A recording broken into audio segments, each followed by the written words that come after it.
Force rise. Man Dude 03.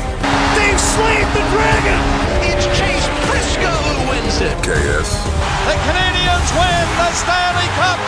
Cable Guy 70. They score! Diggs! Sideline! Touchdown! Across the tracks. Back at the wall! Tie game! Intercepted at the goal line! Malcolm Butler! Welcome to the Fifth Line. Hello. Welcome everybody to the Fifth Line. 4 guys, 1 podcast where we just chat about sports. I'm your host for today, Mike and Ike, and with me today are Cable Guy 70. I almost killed myself. Man Dude 03. We are so fucking back. And KS. 2011 Canucks are overrated. We don't talk about him. I am going to find your location and pipe bomb your house. Clearly someone's in a good mood to start. Yeah. I sure am. He So needs his batteries replaced. we're gonna dive straight into this thing. All right, we're gonna start with CFL. Before we get to the main attraction of this week, we gotta talk about Ottawa, Saskatchewan, because that was the Thursday night game, and that game. Oh boy, we're gonna recap it. So It was this a Thursday was night game, all right. it was a boring ass game. Like for most of regulation, it was just terrible. I'm just pulling up the box score right now. Right. Because apparently I didn't do this before the stream. I'm smart. Yeah. Here we go. So there was a total of 6 points scored in the first half. Woo. 6. All of them in the second quarter. 2 field goals. On my side. In the third quarter, Ottawa scored a field goal and a safety. Wow, points. I mean, not a safety, a rouge. And in the fourth quarter, it wasn't until the end where things started to pick up, where Ottawa kicked another field goal to take a 7-point lead, and then Saskatchewan actually started driving. They scored a touchdown, and so Ottawa did nothing with the ending possession, so we went to overtime. And on Ottawa's opening possession of overtime, if you don't know how CFL overtime works, is that both teams get a chance with the ball, and they start at their opponent's 35-yard line. And whoever has the most points after each team's possession wins. Or if they're tied after one possession, they go to a second possession. And if we're still tied after that, then the game ends in a tie. I say this because on Ottawa's opening possession, they score a touchdown. And then Saskatchewan, they turn it over on downs on their first possession. So the game's over, or it should be, and then then Saskatchewan throws a challenge flag for pass interference, and they get it. So they get a first down, the game continues, and then they score. And so the game's tied, so we go to the second mini game, where Saskatchewan gets the ball to start. They score a field goal, and then Ottawa gets the ball back again. They get sacked on their first down. So they're out of field goal range because they start at 35, so it's pretty much just automatic field goal range. But they get sacked all the way in the backfield out of field goal range. And then on second down, generic Ottawa quarterback Davis Mills, probably, don't fact check that, gets sacked again, but he throws the ball backwards, trying to lateral it. He fumbles it, and Saskatchewan falls on top of it, so the game is over. Don't say that this game, because the command center reviews it, and they call Saskatchewan for touching the quarterback. So Ottawa gets 15 yards and a first down, and they get all the way to the Saskatchewan inside the 10, and then they kick another field goal, and then the game ends in a tie. And as a result of that tie, the Saskatchewan Roughriders... What the fuck? That was me clapping. He screwed up. That was me clapping. How the point system game, the Roughriders take a 1-point West Division lead, which means that, hypothetically speaking, with the Lions playing the Elks later that week, they should be able to retake the division, right? Yeah. So, we gotta talk about Calgary first. So, the point standings after the Rough Riders game is that Of for course, you the want to Calgary talk about Stampede, because Calgary they play first. Friday night. You should be hyped for this. They lost. So for Calgary, for them to take the division this week, they had to have Saskatchewan and BC lose, but Saskatchewan tied, so they're 3 points back. So they can't take the division this week, but they can get within a point of Saskatchewan and tie BC if they lose. That did not happen. They did not win. It was a 4-4 team versus a 4-4 team, and it was a close game, but the patented Jake Mayer pick six reared its ugly head, and Calgary couldn't really recover from it, and the Argonauts won by 14. I think they got a garbage time touchdown with a minute left, so that was nice. But that brings us to Sunday night, and here comes the main event. So, here's what's at stake. If you wondered why I said I almost killed myself in the intro, this is why. Yeah, everyone decided to copy my funny intros because they're frauds. So I didn't. I didn't either. I just said we're back. Yeah. I'm not. From. Also, totally. Chris, you're not funny, so Not bad. Your friend. So if BC wins this game, they take a 1-point division lead over Saskatchewan, and they'll keep it because they have tiebreaker over Saskatchewan, so they'll be able to control their own fate in the division and get a good lead on Calgary because they also lost. Can one of you two please tell me what happened that game? I didn't watch it as I was busy, but I saw the score and I wanted to shoot myself. Yeah. Caleb, can you? Okay. I really don't want to do this, but if you won't, then I guess I gotta. I wasn't home to watch the game. Okay. I don't do CFL. Good for There you. are roughly 1 billion words in the English language. Good Lord, and that's they a can lot be of words. combined in possibly any way that a user sees fit. Despite that, no possible combination and permutation of words can accurately express how bad the Lions were in Edmonton. Oh, it was in Edmonton, too. You take a team that has no run defense against a team with a good running back and a running quarterback that is heavily, they're a heavy underdog, and it's a game the Lions needed to win if they wanted to have any hope of catching up with Saskatchewan. And they just completely shit the bed. Oh, and something is not mentioning right now. Halfway through the game, Edmonton's quarterback, which is like the only reason they've been relevant. Well, they're not relevant, but the only reason they've won games in the last 2 years, got injured late in the first half. So McLeod Bethel Thompson, MBT, CBT, whatever the hell you like to call him, came in, and he proceeded to make the BC line secondary look like utter shit. Look like the Cowboys against the Packers. And he immediately mutes.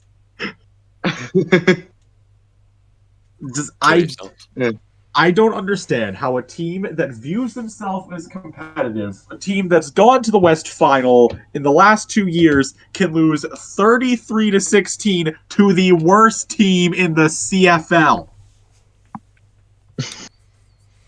I don't understand how any of the coaches, how Rick Campbell, Jordan McSimic, Ryan Phillips, Mike Benavides, I don't know how any of them can go back into that locker room and command the respect of those players. On a bright side, Nathan Rourke is back. Oh yeah, Nathan Rourke, after getting his ass booted from like his 5th NFL team, finally came back to Canada, and he'll now be the BC Lions quarterback, where he'll have no O-line, a wide receiver core in the back rooms, and no defense. And also an injury history, so. What's the over-under on games he's going to last this season?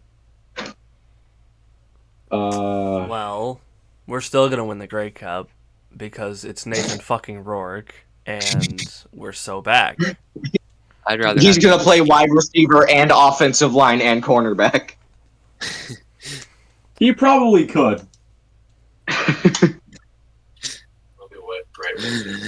Moving on. What's next on the list? You know what? Oh, next up. Austin Dillon. Okay. Before we mention NASCAR, actually, before we mention Austin Dillon, let's move on to NASCAR for a little bit.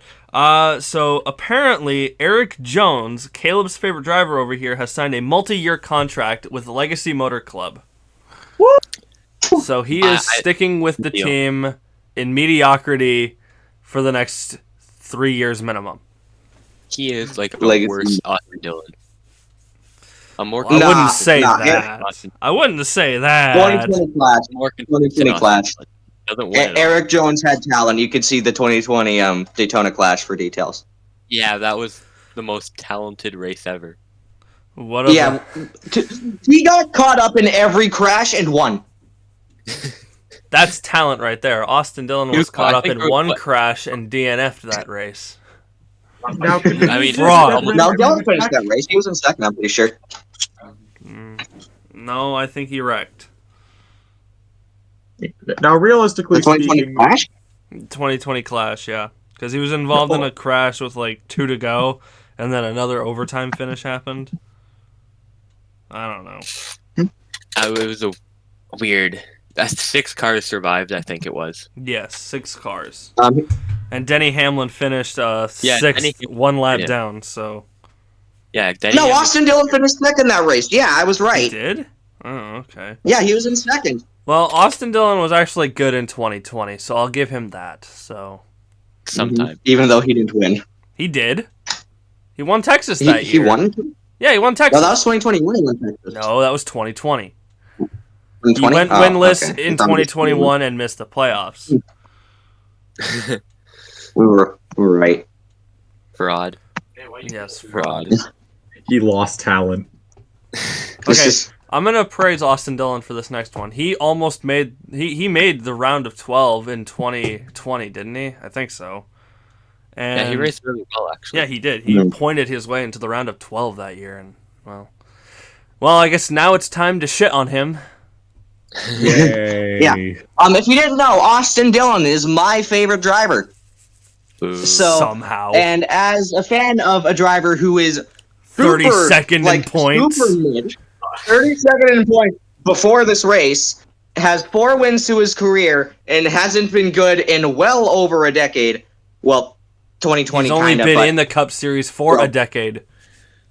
Yeah, but I'm saying he was good in Nationwide and he was good in trucks, but hasn't done shit in Cup. Richard Childress Racing Cup Series equipment, everybody. And POV, you're Kyle Busch after that race. Yep. Kyle Busch, is thinking like, damn, I wish I punted my former teammate and current rival off of the racing line and right-hooked Hamlin. We have good Austin Dillon. Also, 26th in points. Yeah, after the win. He was 32nd. He was 32nd before the win. He was the third to last car. He was the third to last car who has raced every single race on points. Third to last.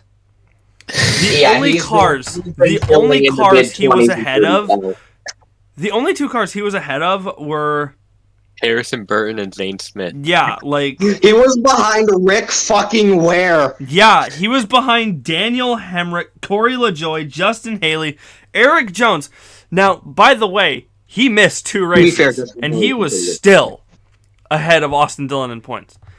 He should be probably about 20th, 22nd if he didn't miss those in points. Pretty sure Austin Dillon has had like 2 top 10s all year. Yeah, he has 1 top 5, and it's from that win. Yeah, I'm pretty sure he placed 6th once, but that's it.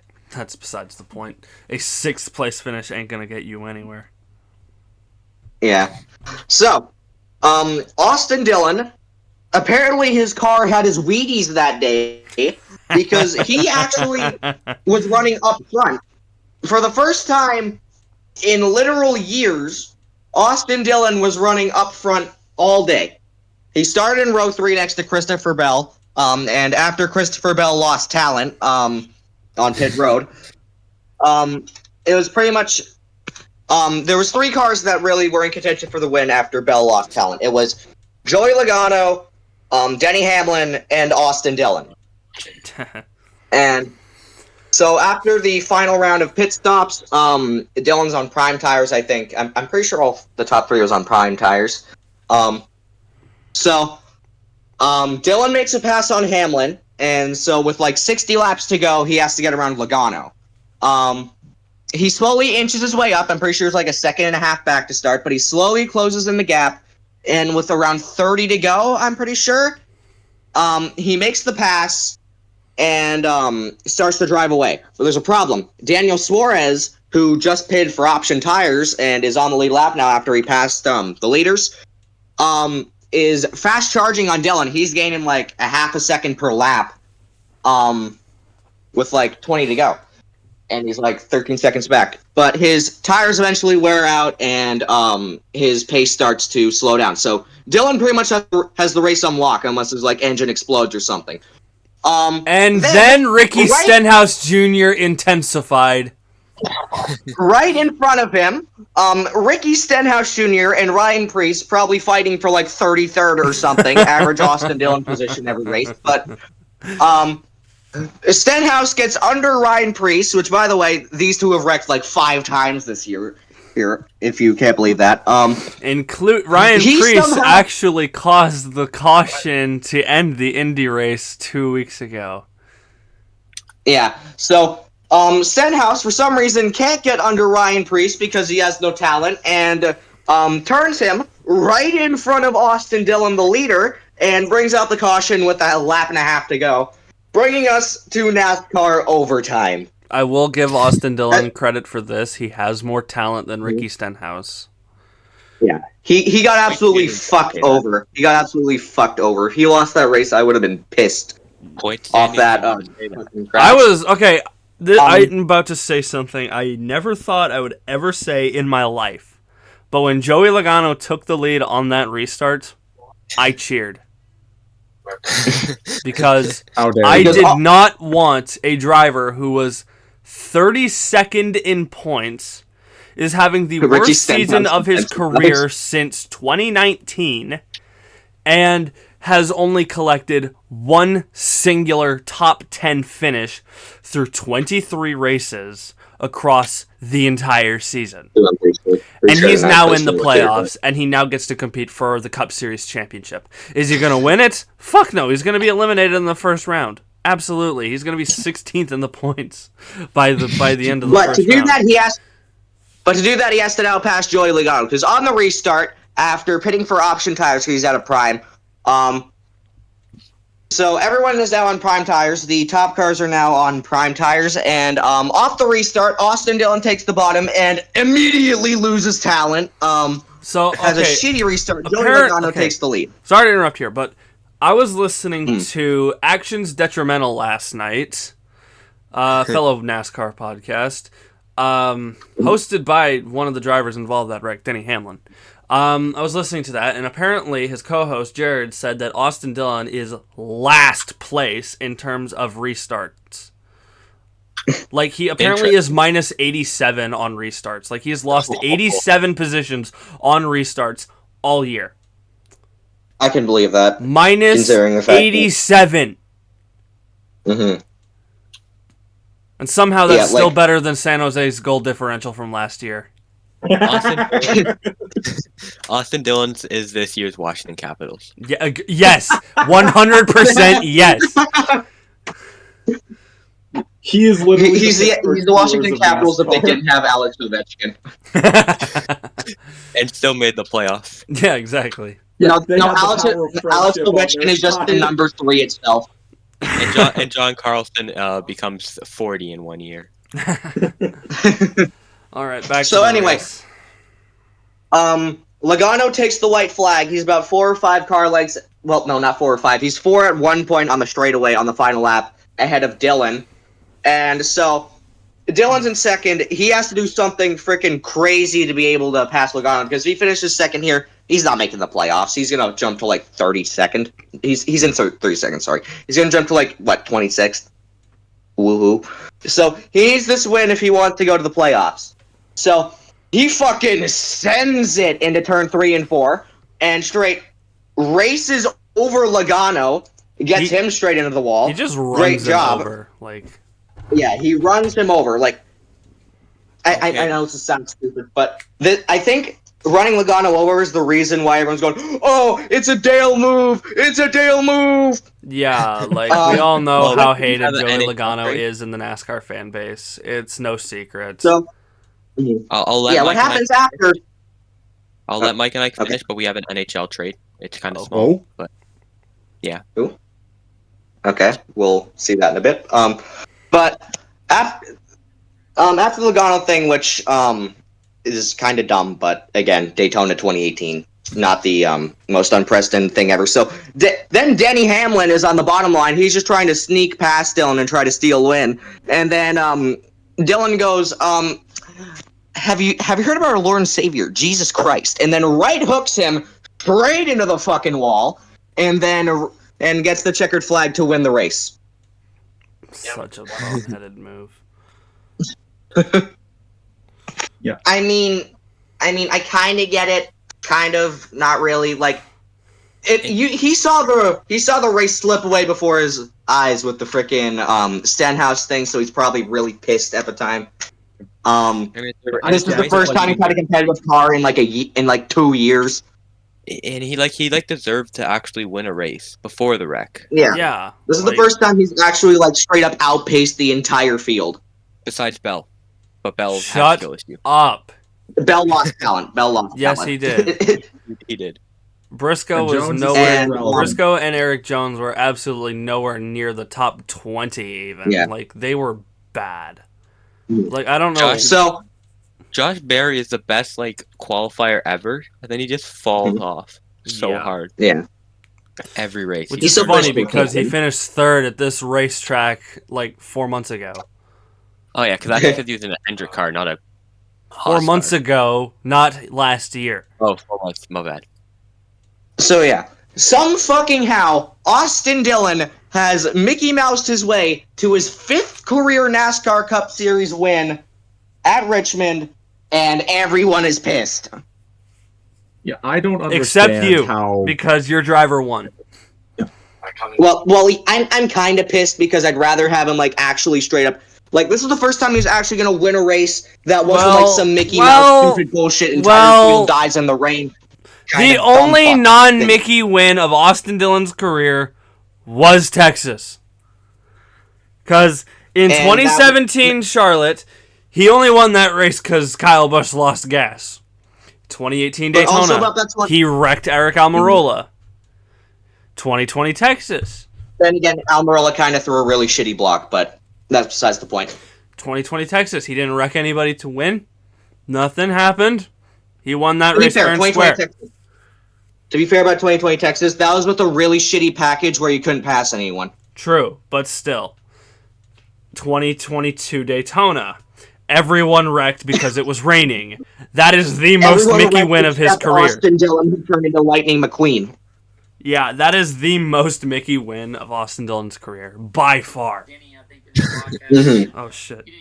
To be fair, he still had to hold off the rest of the field for the remaining 40 laps. Yeah, but then again, he was facing BJ McLeod and Cody Ware, so it wasn't really that hard. It was his best competition that race. Yeah, no, he had no competition.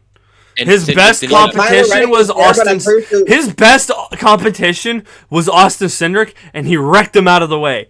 So there was that. Once Reddick got to second, you know damn well he wasn't letting anybody nearby. Except for Tyler Reddick, pushed him to the finish. Yeah. Yeah, because he was still at RCR at the time, so. Yeah. Yeah. Bum. So, now that we have finished discussing the real-life version of Kick Hicks... No, we haven't. Because I'm scrolling on Twitter right now to look for news to talk about, and I found this clip. Austin Dillon appeared on the Dale Jr. Download today, or yesterday, And my profile image now is actually from that clip, and it looks like Dale Earnhardt Jr. isn't taking any of his shit. I'll post that image in the chat so you can see it, if I can find Discord. But I will play the clip in 1 second. I just want to post this image to the chat because it is really funny. You're actually going to play it this time, right? Like, you're not going to put like that disclaimer at the beginning? No, I mean, I'm playing it through the microphone on my computer through my phone. So this is Austin Dillon on the finish of the race. Credit Dale Jr. download. Denny, I think in his podcast, said that he didn't even know I was there. When he came into my view, he's carrying more speed than I am. On exit of turn 4 at Richmond, the track naturally drives you to the wall when you're running the yellow line. Denny's on the lower line. I've got a really good diamond kind of angle at the track at this point. So my vision is clear still, and I'm looking at the start-finish line. But my straightest point to the start-finish line is about mid-track, which isn't optimal for like the guy coming up the track. If he clears me a little bit further, none of this happens. If he's half a car length further back, he takes me to the wall with him, and we crash at the wall. When he comes up, I'm headed to the same angle as I am. His right rear catches my left front. At that point, if I hold the wheel right, I'm going this way. I'm trying to turn my car to keep the same direction I'm going. Denny. So that was Austin Dillon. He's going up the track because that's how you run Richmond, dumbass. Yes, exactly. Like, he's going down. I mean, Denny's coming up. He's going down. He's going down, not the optimal racing line. And he's trying, like, hearing that, do I think Dillon tried to intentionally right hook Hamlin into the wall head on? No. My theory is that Dillon didn't see it, and he was just coming down to possibly block because maybe he thought someone was slowing down, like they were slowing down behind him. Because who knows? It's Richmond. People drive up the track all the time. But at the same time, I still think there should be a penalty because he did, because he was told to wreck him. We don't know if Austin Dillon heard that or not, but it was pretty clear cut. And I don't know. Actually, about the spotter thing. I'm pretty sure last night, or it was on the Harvick podcast, or I don't think Happy Hour has a new episode out, or does he? I don't know. I'd have to listen to it. He does. I saw an interview about Austin Dillon. He interviews him. Okay. So about the spotter, I remember he said in an interview, either the one last night or on Harvick's podcast. He said that my spotter's like the biggest fanboy ever. Like I'm not paying attention at all. My eyes are red. I'm just seeing the finish line. Meanwhile, post race is going like, oh, I did what I had to do. I don't like it, but I did it. Well, I'd also like to bring up something that I heard in Actions Detrimental last night. Apparently, Denny Hamlin is not a big fan of spotters. So you can only wonder why. Yeah, right. But yeah, he kept something he told Jared last night is that he wished he could tell the spotters just to shut the fuck up. So, do I agree with him? Kinda, yeah. Do I think it's gonna happen? No. We kind of need those guys because, well, he mentioned that super speedways they're running 2-3 wide the entire race. So he'll probably get if the spotter didn't say wreck him. I think it would be hard to get evidence against him. Yeah, but there's also the SMT data still, so which is pretty clear cut as well. I think Austin Dillon's gonna get a penalty similar to Carl Edwards in 2010 against Brad Keselowski, something similar to that. Because he got 60 driver points penalized. And, I don't think he's gonna get. I don't think he's gonna. If it's gonna be a points penalty, it's gonna be 25 points at most. But maybe where I think it's going to be the biggest is money. You wrecked two guys in one corner. Pretty damn intentionally, at least with the Logano. Yeesh, that's going to be a hefty fine right there. Probably around the range of 75 to 100,000. So, Like, the hook on Hamlin isn't as obvious that, oh, you're just trying to wreck his shit as Edwards just straight up sending Keselowski to go meet Jesus Christ. Speaking of Jesus Christ, Austin Dillon thanked him after the race after he fucked up two guys right in front of him. Yeah. Absolutely disgusting. Logano interview is iconic already, though. Oh, yeah, absolutely. I mean, we got a Bleacher Report meme out of it, y'all. That's not something I thought I'd be saying for a while or ever. Please don't do this on iRacing. Yeah, Joey Logano quoted, "He's a piece of crap. He sucks. He's sucked his whole career." Now, I sort of agree with Joseph on this one because, well, as much as I don't like Logano, I kind of have to agree with him. Austin Dillon hasn't been the greatest driver in the Cup Series. Only 5 wins in 10 years. That's pretty bad. But, yeah, it's better than a lot of drivers, but yeah, I get it. And also, speaking of Joey Logano, I think he's going to get a pretty hefty fine too this week because of what he did down pit road. Yeah, because how he yeah. Imagine if Logano gets penalized, but Dillon doesn't. Yeah, right. Like, again, I think both of, because Logano his car was broken, so maybe I can excuse the skidding down pit road, but he was also speeding, so, and he almost ran over Austin Dillon's entire bloodline, so that's probably upwards of $125,000 right there for almost killing an entire family. I'd say it's probably close to whenever Danica Patrick ran on the track to give Casey Kane the bird. Something like that. Because you put someone's life at risk or your own life at risk kind of thing. Just because of, I don't know, you're mad. He may have ended his race, but he ended his bloodline. Yeah. So who really won here? Nobody. If anything, I think Bubba Wallace got the biggest W on Sunday because he is now 3 points ahead of the cut line going into Michigan, a track he is very good at, and finished second to Kevin Harvick in 2022. So, Bubba Wallace is my favorite going into this next race. Who do you think are the final, how many spots are left in the playoffs? Is it 2 or 3? 3. 3. Because Austin Dillon is the 13th different winner, and we now have 3 spots left and 3 more races left. We got Michigan, Daytona, and Darlington left to close the regular season. I'd say Truex is clinched. I think Truex is going to clinch within the next few races, but the really fun part is the last 2 spots, because we have 4 drivers for 2 spots. Ty Gibbs, Bubba Wallace, Chris Buescher, and Ross Chastain. Yeah. It's going to be a really, really fun battle, and I am really looking forward to these next 3 races. Imagine at the beginning of the year predicting that Suarez would make the playoffs and Chastain wouldn't. Oh, right. Imagine predicting that Austin Dillon would be the best driver at RCR at the start of the season. Oh my god.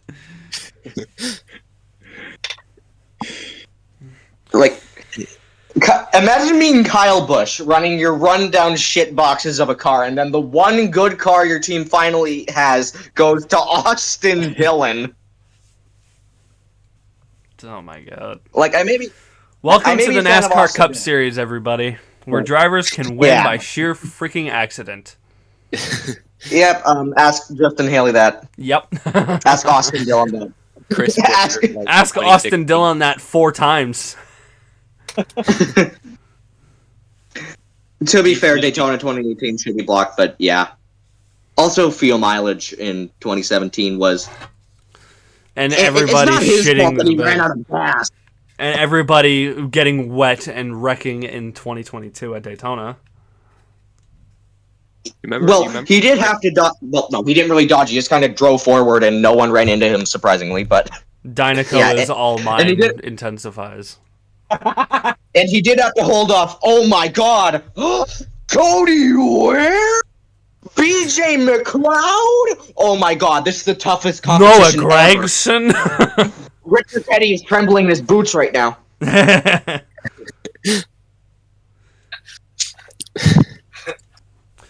Anyways, moving on from NASCAR. Okay, NHL trade. You said that there was a trade. Jonathan Huberdeau for a first round pick from San Jose. Very minor trade between Nashville and Pittsburgh, but Cody Glass has been traded from Nashville to Pittsburgh. Who cares? And yeah. what does Nashville receive? We don't know yet, actually. Oh. Well, I wouldn't be surprised if it's future considerations. I think Cody Glass will now be the only center on Pittsburgh that is not 30. Oh, wow. Or more. Yes. Cody Glass over Nick Suzuki. Vegas Golden Knights moment. All they had to do was trade Glass to us instead of Suzuki, and we lose the trade. Yeah. All they had to do. Well, and Pacioretty was still good for the Knights for the 5 seconds he was healthy there. Yeah, and besides, they signed Blake Lizotte. Blake Lizotte's under 26. Yeah, besides, they won a cup and you didn't, so who really won the trade? Now, what you have to see is that they won 20 Stanley Cups back when, I don't know, the Roman Empire was still around. But... So they win automatically in no matter what argument you say. Yep. Yeah, they could trade Nick Suzuki and Cole Caulfield to Seattle for a 7th-round pick and Will Borgen, and KS would still find a way to justify the Habs winning that trade. Exactly. We could trade Suzuki literally to the KHL for any player, and we'd still win. Nah, you see, that's 7th-round pick for a new player that had a better plus-minus in the ECHL than Nick Suzuki, so we win. Yep. Exactly. All right, what do we have up next on the list? Cable's Corner. Oh boy. Okay, you guys ready for another spreadsheet? Oh yeah, sure. Spreadsheets, my favorite. Let me get some Carolina water. Panthers. Oh no.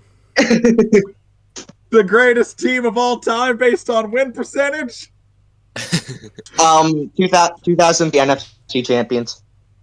Let me hydrate to get ready for this. So when the Panthers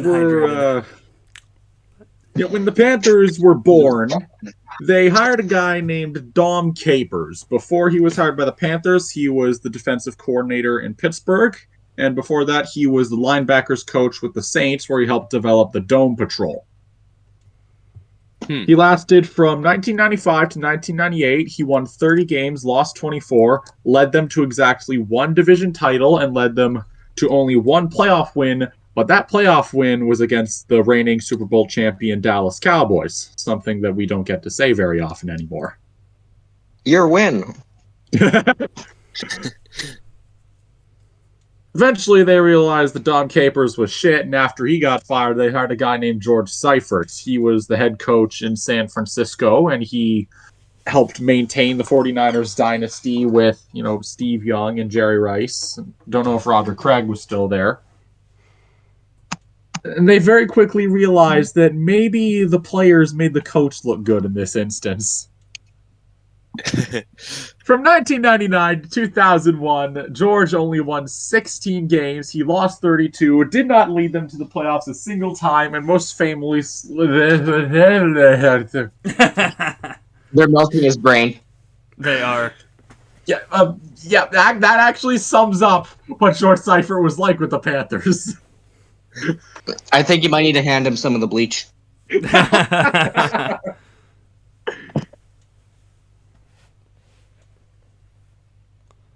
Maybe that bleach will kill babies. After they realized he was shit, and he got canned, they realized, maybe we got to stick with this whole animal thing. And what better guy to lead the Panthers than a fox? Michael Vick? Oh. You're just talking about animals, so I just immediately went straight to Michael Vick. What's wrong with you? I'm scrolling through Instagram for some news. Sorry to break this Cable's Corner, but apparently Connor McDavid got married, so... Congratulations. Who cares? He got married to the Conn Smythe Trophy.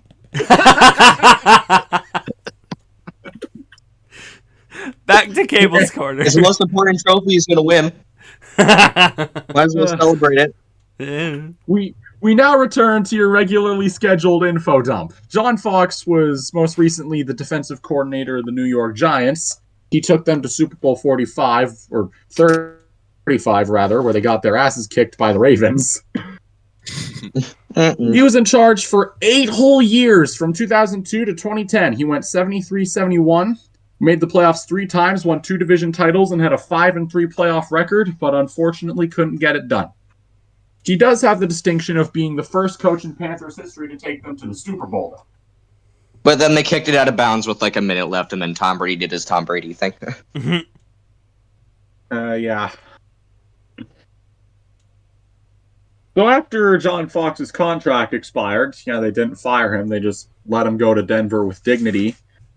They brought in, they continued their trend of hiring defensive coaches.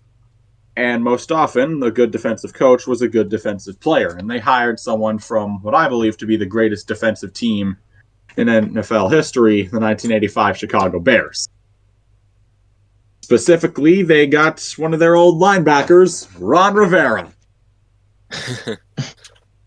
Washington football team legend. Yeah, he was the defensive coordinator in Chicago and San Diego. He most famously developed Brian Urlacher. Don't know if you guys have heard of him. No, not at all. I haven't. Probably some bum that played in the XFL or something. Yeah. Actually, I'm pretty sure the kick return for the Panthers in Super Bowl 38 was He Hate Me from the XFL. So. Oh yeah, Rod Smart. It all comes full circle. So, from 2011 to 2019, this guy was around a long time. Rivera went 76, 63, and 1. He won 2 Coach of the Year titles, led them to 4 playoff berths, 3 division titles, and a 3-4 playoff record. Funnily enough, one of the playoff berths he had came in 2014, where the team went 7-8-1 and still won the NFC South. National Football League, everybody. And that's only the second worst season Ron Rivera ever had. Not even the last time he did that with the... because his first year in Washington, he did the exact same thing. And he went 7-9 instead of 7-8-1. So that's 1 extra loss. But eventually, noted hedge fund manager and asshole David Tepper began to own the Panthers. And he made it very clear that mediocrity would not be tolerated. So Ron Rivera, the best coach in Panthers history, got his ass sent out, and they promoted defensive backs coach Perry Fewell. That went well. Not much you need to know about him. He went 0-4 and was not retained.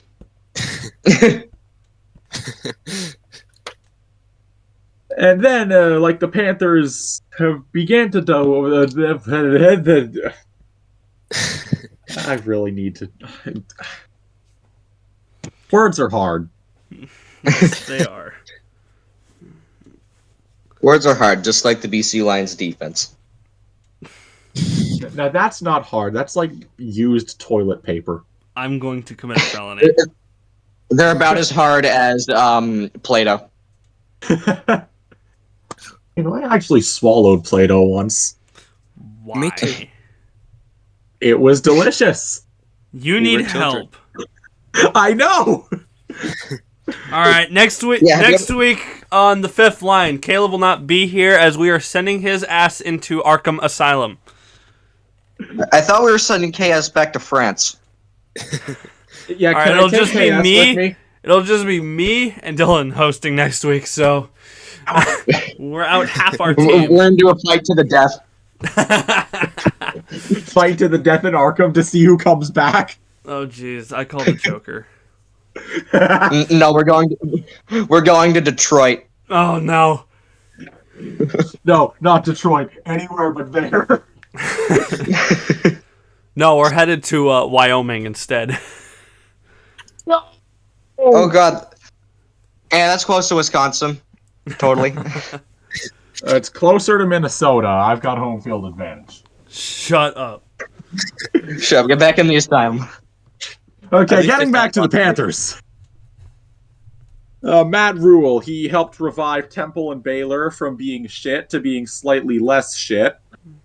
He was there from 2020 to 2022. He went 11-27. He showed a lot of promise at the beginning, but he was quickly revealed to be KS levels of fraud. Wow. And he got fired in 2022. I agree. So then they promote defensive passing game coordinator Steve Wilkes. He was the head coach in Arizona for a bit.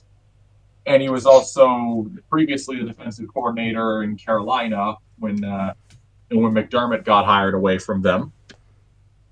He was there for the rest of 2022. He went 6-6 and almost made the playoffs. So naturally, because the NFC South was garbage. Yeah, I know the NFC South was garbage, but players were rallying around him. He was starting to form a culture. So surely the Panthers would retain him, right? He made Sam Darnold look good. Right. So once the Panthers traded for the first overall pick in a move that surely would not come back to bite them, they hired Frank Reich. He was the head coach in Indianapolis and most famously the offensive coordinator in Philadelphia when they won Super Bowl 52. Go. Wait, Carolina won a Super Bowl in their lifetime? I said Philadelphia. Oh. Numbnuts. With famous wide receiver Nick Foles. Carolina and Philadelphia, they're so alike. Yeah, they made the Super Bowl in consecutive years. Carolina made 38, Philadelphia made 39, and they both got their asses handed to them by New England. This is why you don't work with Patriots fans, folks. Nope. Because they won't shut the fuck up about anything. I'm not as bad as KS and his 24 Stanley Cups in 43 BC. Imagine if he was a Yankees fan. Oh. I would have all the bragging rights. I'm a Red Sox fan, so that'd be really fun. We wouldn't do anything but yell at each other. Well, I mean, he's a Packers fan, I'm a Vikings fan. We've already kind of got that dynamic in here. Yeah. I mean, at least you're not a Bears fan. We'll get to the Bears later. NFL predictions. But Frank Reich, the third Reich of Indy. They got a young quarterback, and Frank Reich, he led the greatest comeback in NFL history. He made Nick Foles look good. He won a Super Bowl with him. Surely, this would work out, right? He lasted 11 games. Whoa. And I'll give you a guess as to how many he won. Discord soundboards, everybody. How many games do you think Frank Reich won in Carolina? 7. 1. KS is correct. Huh? All knowledge. He won one game? Yeah, didn't he beat Houston? Yep. One game. Wow. So after they fired him, they promoted their special teams coordinator, Chris Tabor. And usually special teams coordinators don't pan out at the NFL level once they become head coaches. And Chris was no different. He went 1-5. Oh my god. You're a winner. And would you look at that, the Bryce Young trade came back to haunt them. They had the worst records in 17-game NFL history, and Chicago had their first-round pick. So now they're getting really desperate to try and prove that drafting Bryce Young instead of C.J. Stroud was justified. So they brought in a guy named Dave Canales. And, the last time they hired a Latin American head coach was Ron Rivera, and I'd say that worked out pretty well for them. Canales was the quarterback's coach in Seattle and also the offensive coach in Seattle. He was also he revived Geno Smith's career. Then he was the offensive coordinator in Tampa Bay, and he revived Baker's career. Okay. I'm pretty sure he might have some special sauce that he puts in their Wheaties every morning. So my question is, who the hell is still eating Wheaties? The real question is, are they going to sponsor the fifth line? I don't think we're Wheaties material. No. Hey, it would get us some good income. No. We're Wheat Squares material. I don't even think it's a real cereal, and we're still Wheat Squares material. Because he was just hired this past off season, Dave Canales has not coached a game. They signed him to a 6-year deal, though. Oh, God. I'd say he's going to get fired in the middle of year 2. Probably. Year 2, you're being generous. It's David Tepper. I'll give him 6 games. 6 games? Wow. I'm going to be a little bit more generous and probably say, after the 3rd year. I'm probably going to say 1 year. Yeah, I'm going to say, middle of year 3. I'd say middle of year 3 is when they contract the franchise. Where are they going to relocate him to? Utah? The Utah football team. No, they're going to put them in, St. Louis or something because they saw the Battlehawks are actually doing good, and now no one's going to go to those games. Yeah, just promote the Battlehawks. Send the Panthers down to the XFL. Yeah, exactly. That's what they should do. I mean, if college football can promote teams to the Pac-12 or the Big Ten or something, then the NFL should do the Pac-2. The NFL should be able to transfer teams to the XFL. Carolina's so bad they get demoted under the XFL to the CFL. well, it's the UFL, but. Hey, we'll have a 10th team finally. It's half of the XFL. Hey, we'll have a 10th team finally, and it'll be on the East Coast, so... Okay, we'll trade them Jake Mayer for Nathan Rourke. I mean, not Nathan Rourke, I mean Bryce Young. Although I would do that trade, too. How about no? We just got him back. Shoot yourself.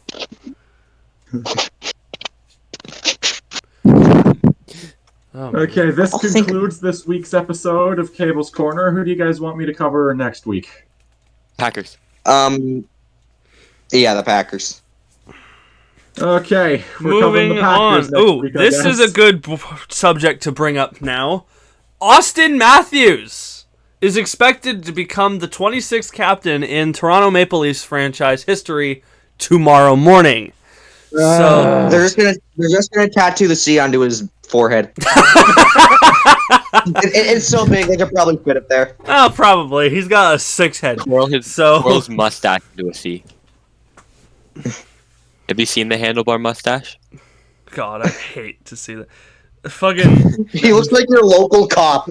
Yeah, that's not like a handlebar. That's like a fucking caterpillar on his lip. Oh my god. Paul Blart Mall Cop looking. No. It's that little dirt mustache you get when you're going through puberty. Or it's a coffee stain. I don't know. So yeah, Matthews is expected to be announced the captain tomorrow. We won't care. We'll probably talk about it more next week. Moving on. I saw here on the list that Chris put up, the Tampa Bay Lightning sold? They're preparing to sell. What? I don't think they're going to move the franchise by any means because of all the success. No. But they are preparing to sell per Elliot Friedman. Why? I don't know. Move them to Saskatchewan. I mean, Tampa's not winning the cup anytime soon, and Florida's best chance at another cup is the Panthers. So, I wonder if it's just because Tampa's on their final few years. I don't think they're going to last at the top of the NHL for long. So you might as well better sell now while you can get that profit in. Yeah. But now the real question is their new ownership group going to fire John Cooper? Who knows? Not immediately. It'll be a few years. Yeah, I'd say he's like that lame duck period right now. Yeah. He's like the Kingsbury lasting 1 year too long with the Cardinals. He's literally like the Joe Biden of the NHL. Oh my. No, he has to be completely ancient. He's only mostly ancient. Or he's the longest tenured coach in the NHL. Completely ancient is like KS. This is despite the fact I think I'm younger than you. I think you're the youngest one. No, I think you're older. I was born in November. You went automatically. Oh, I am older than you. I'm a bum. Yeah. Fraud. Fraudulent. I'm the oldest one here, so I'm a bigger fraud than all of you. Yeah, you're the only one that's allowed to drink. Yeah, legally. Well, legally, obviously. Illegally is another whole situation. Well, that's Alberta's thing, okay? Yeah, we need to bring back probation, honestly. Yeah, you say that until the Lions lose next week. Well, I don't think we're doing that with Rourke back. And I just noticed I am not wearing a jersey for today, so. And you're facing Winnipeg, so. Ah! Back. Next topic. Before we switch topic, I do have something to say. All right. This is just off the top of the head, but I believe I read that like 5 years ago, Tampa was only worth $1 billion, and now they're $2 billion. Damn, they gained a whole $1 billion in revenue. I don't know winning what that 2 means Stanley for Cups in a NFL. row. Yeah, And made a third. Yeah. Okay, man, dude, I get it's your mic, but it sounds like you said $2 billion in Reddit gold. It'll probably be more clear on my end since I'm the one recording. Yeah, it probably will be. But yeah, like damn. All right, moving on. Next topic. We're gonna move on to Nail Yakupov going to China in a bit, but I want to talk about JJ McCarthy. Recently drafted quarterback for the Minnesota Vikings. Torn meniscus. Yeah. He breathed funny and he broke his leg. Or arm. Or every bone in his body. He's like that one guy from SpongeBob. That one fish from SpongeBob who's like completely wrapped in bandages and with like an eye patch. My leg! And he does that after stepping on the field. My he leg! took one step. Adam Literally Schefter. like Dre Greenlaw in Super Bowl 58. Oh. Adam Schefter reported that when JJ signed his He contract, stepped on FedEx Field. he was forced to have at least 2 torn ACL or meniscus. So this Dang, when's is the that first kicking one. in for You're lucky Jordan you Love? got it early though. Hey Caleb, stop telling that your kicking QBs to tell your QBs to stop getting hurt. All right. The only one that isn't getting hurt is Brett Favre, and look how he's doing. Here's the thing. Our starting quarterback, as it stands right now, is Sam Darnold. Imagine if he And played Minnesota really has good been or something. eliminated from the playoffs. And the only things he's famous for are coming down with mono and saying that he's And seeing getting ghosts. bitch slapped by New England because he was on the Jets. How I does don't want a quarterback that spends all game seeing ghosts. I'm pretty sure that ghost name is Aaron. He used to play tight end. Oh my. Don't talk to him, Sam. What the hell, Dylan? That's Just messed wow. up. That is He got wow. I'm And pretty sure it'll he just stole be the me joke. hosting next week because everyone else will be dead. We here at the Fifth Line would like to pay our respects to Aaron Hernandez. It's absolutely heartbreaking what happened to him. Yeah, of course, but Yeah, he stole the joke. I was just by the way. thinking of what's a Patriots player who died? Oh. Yeah. Moving on. Yeah. I got Kyle Larson. Anyway. Kyle Larson. Nail Yakupov goes to China. Oh yeah. Yay. Is he going to be line mates with Brady Kachuk? I don't know. Ooh. Probably. Probably the On the probably Cool the and Houston Red Rockets Stars. general manager. I think he's on the Cool and Red Stars or something. He wasn't the even good enough to Guangdong go Tigers to are now a hockey team. He wasn't even good enough to go to one of the top teams in that league. He's so bad he became communist. Get ready to learn Chinese, buddy. Okay. All right, what else do we have? NFL division rankings. Are we going to do that this week? I'd say that for next right. week. I gotta get a list going. Plus, I don't really know all the divisions off the top of my head, like I do. I'm putting a list together right now. St. I Louis, do, but St. Louis Blues offer sheets. all right. Ooh. Cool. The St. Louis Blues are offer sheeting Philip Broberg and Dylan Holloway from the Edmonton Oilers. Mm-hmm. And that is why I predicted that the Canucks are winning the division this year, again, because the Oilers are going to trade away some of their players. Probably will need those future. I mean, Evander Kane will be going on LTIR. It sounds so. Yeah, the Oilers aren't making the playoffs this year. Evander Kane. Another team in our division that's doing cap bullshit. And the season hasn't even started yet. My God, it's Vegas 2.0. Oilers trade for Elias Pettersson. Oilers send Stan Bowman to Vancouver Canucks in exchange for Elias Pettersson. I will commit an actual felony right there if that happens.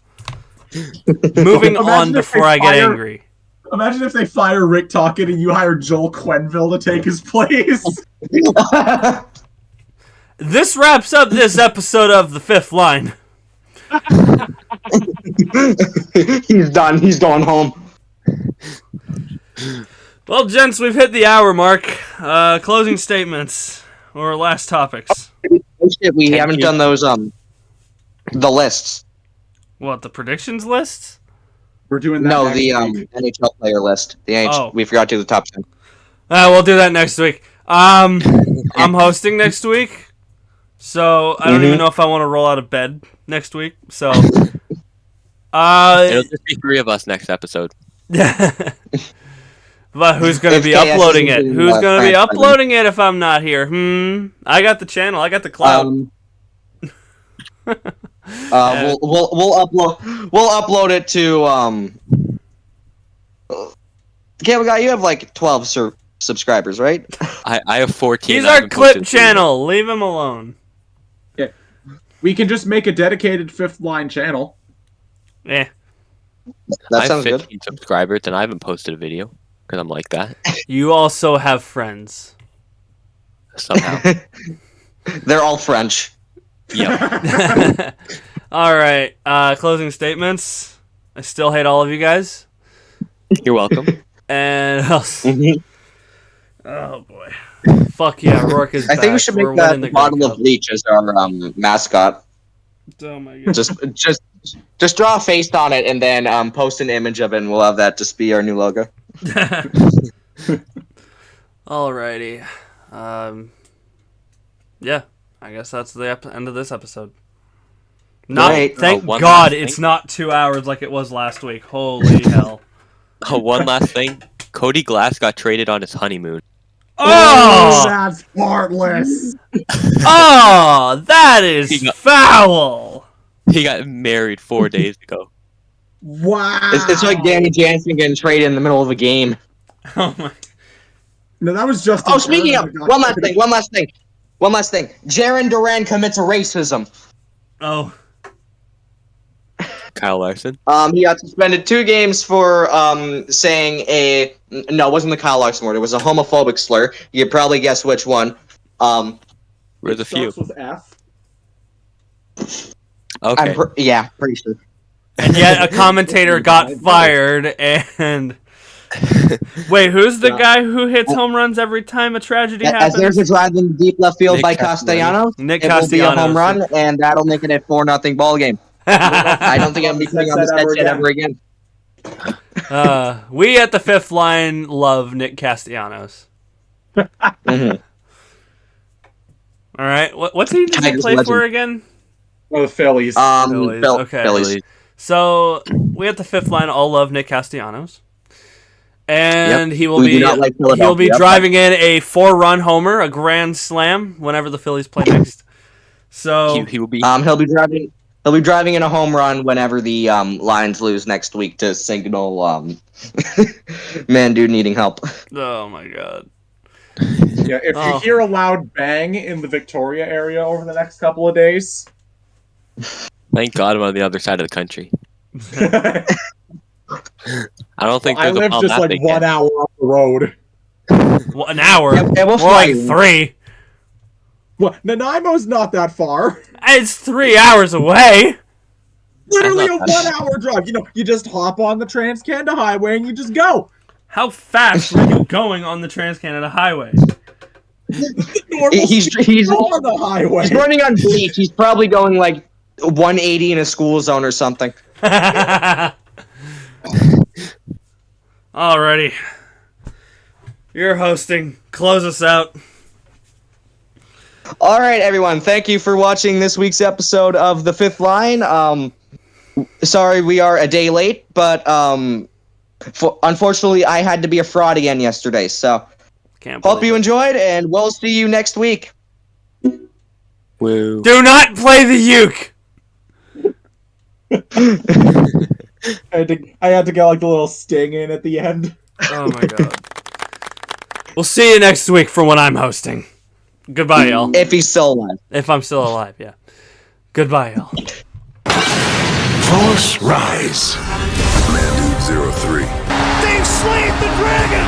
It's Chase Briscoe who wins it. KS. The Canadians win the Stanley Cup. Cable Guy 70. They score! Diggs! Sideline! Touchdown! Across the tracks. Back at the wall! Tie game! Intercepted at the goal line! Malcolm Butler! Welcome to the Fifth Line.